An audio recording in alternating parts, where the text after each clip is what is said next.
Hi, my name is Shelly Scandrani and I'm here with Breezeway Productions at the SOC Awards. We are going to be speaking to the movers and shakers of cinematography. We're going to be speaking to still photographers, all the nominees and Lifetime Achievement Award winners, because this is what makes the movie phenomenal. This is what you see. This is what makes you feel. These are the people that know how to capture the moment, how to capture the emotion, how to bring it to life. I'm here with Stephen Campanelli, who actually is the camera operator for 3 Billboards.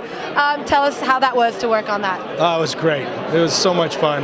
I knew we had something special. Like every time we cut, I would look over at Frances McDormand and go, you know, spectacular. Sam Rockwell, Woody Harrelson. We had such a great cast, such a great script. What's it like to work with Frances? Because she was like, she knocked it out. Right? You know? She's amazing. Such a professional. So low key, you know, she just does her job. They all did. The whole cast was phenomenal. It just made our job as a camera operator that much easier, you know? What is your process of, you know, working with the director and making the decisions of how you want to kind of shoot it, which direction you want to take? What's that process like for you? It's it's a very collaborative process because Martin McDonough, the director, is very collaborative.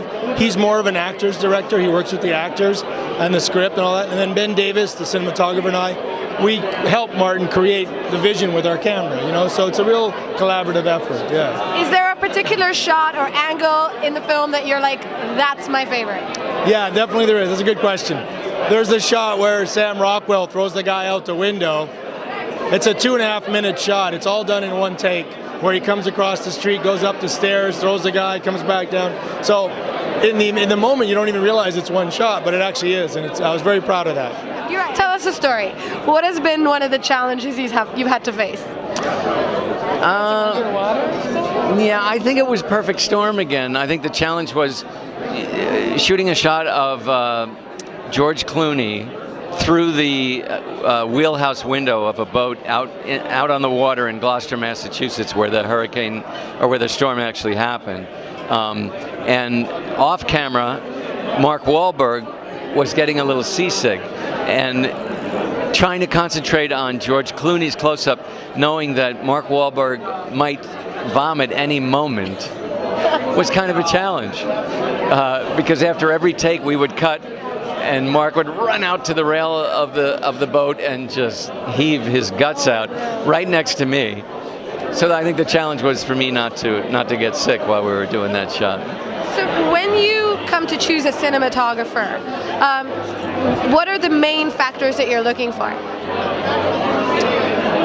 I'm looking for somebody who really understands the material and feels the way I do about it, and so that we can have a common language and just, you know, bypass a lot of the working it out and just kind of flow into it. So just get down to the work. So as a woman cinematographer, and you know, there's not a lot of female cinematographers, what kind of advice can you give to budding female cinematographers? Gosh, I don't know that my advice to aspiring women cinematographers would be any different than it would be to aspiring cinematographers in general. I think, or I guess, one of the things I like to tell women is to put it out of your head that people are looking at you differently than because you're a woman. Because if you're going to take a disempowered view of yourself or an assumption that other people are not going to take you seriously because you're a woman, then that sort of becomes a self-fulfilling prophecy, and that's like an insecurity that people can sort of smell. So just forget that. Like, you are a woman. There's a great quote from Catherine Bigelow, and I should commit it to memory because I quote it so frequently and I often misquote it, but it's something like, if people have a problem with women making movies, then that's not something I'm going to pay any attention to, because I am a woman and I'm not about to stop making movies. So something like that. Yeah. Has there been a film that's been incredibly challenging as far as like creating the right movements because of maybe sets or time restraints? Probably working with Bob Richardson and Quentin Tarantino are the toughest, because they're both very demanding, but they expect 100% of you 100% of the time. And that's the price of genius. Yeah, exactly. So it's a lot of fun to work with them because they make you perform to the top of your game. I'm really hoping that he wins tonight. This is his second year nominated in a row. Last year was for the night of, and this year it's for Ozark. So tell us a little bit about Ozark. Well, if you haven't seen it, Ozark's a pretty interesting, dark, almost film noir story of a man that gets in a little bit of trouble with the cartel. He's a money launderer, and he thinks quick on his feet, and he escapes to the Ozarks to continue laundering money, and gets into a whole lot of trouble.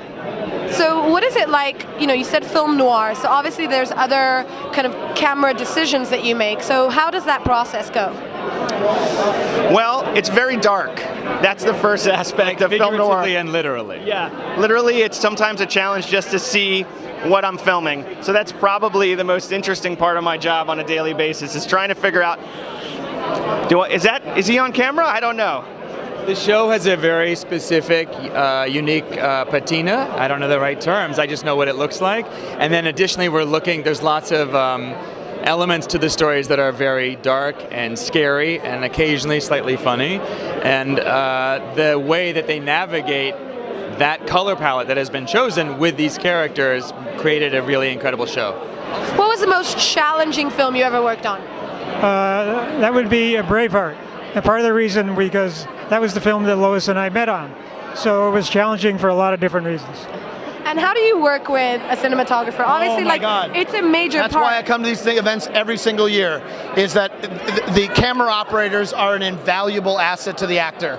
Directors sometimes, particularly for television, are moving quickly, and they don't always have time. And the camera operator may lean to me and goes, "Hey man, just lean right over here, and you can catch that too light, and I can get that shot of you going in." I mean, that's huge. That's an invaluable asset. So for me, the camera operators have always been the unsung heroes. Are the first ones there, last one to leave, but they are invaluable to my performance. Well, that was really exciting. We got some incredible people. Thank you for watching Breezeway Productions. Have a good one.